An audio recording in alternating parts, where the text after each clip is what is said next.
Ghana regularly experiences outbreaks of diseases such as cholera, meningitis, and most recently the ongoing COVID-19 pandemic.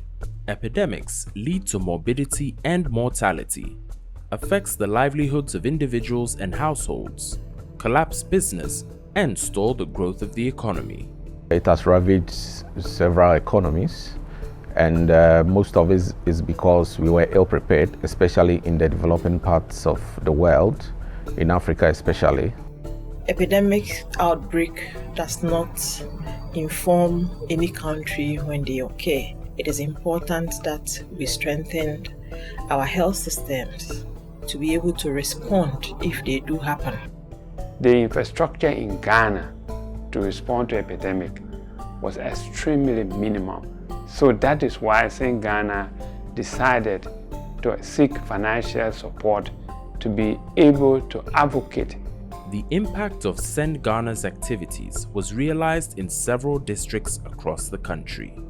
The project also focused on advocacy and sensitization within the districts with regards to vaccine acceptance and hesitancy.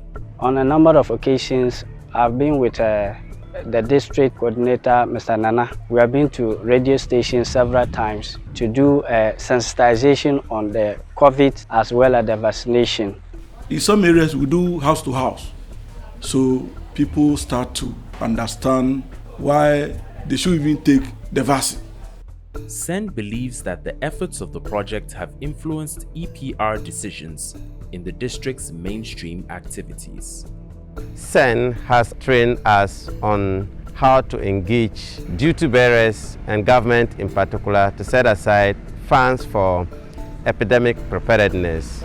I think a number of things have been done, including mainstreaming issues of epidemic into the Assembly's action plans, into the medium-term plans for the next 4 years. Because we have gained knowledge on the epidemic preparedness through the support of St. Ghana, we did a presentation on that to the development subcommittee members, and they proposed to the executive committee that they want the assembly to set up. The COVID-19 pandemic has taught Ghana great lessons of the importance of early and continuous preparation for unforeseen health threats, and the need for a dedicated response by government to mitigate the effects of epidemics.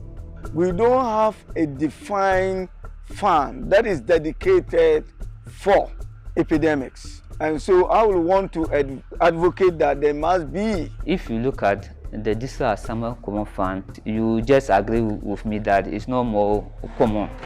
So in case there is an epidemic, that's where the challenge might be. So Ghana government should put in money so that we will have adequate human resources, strong health systems, so that when these things happen, we will be able to respond adequately. The opportunity Ghana has now is the establishment of the COVID-19 fund, and we believe it will be useful for government to begin considering how we can tap into that fund for public health emergency response in general. We need to continue to advocate so that the commitment that government has made can be translated each year. Even when this project is over, we would be using our advocacy to keep reminding our government that every year there should be a budget allocation for epidemic preparedness.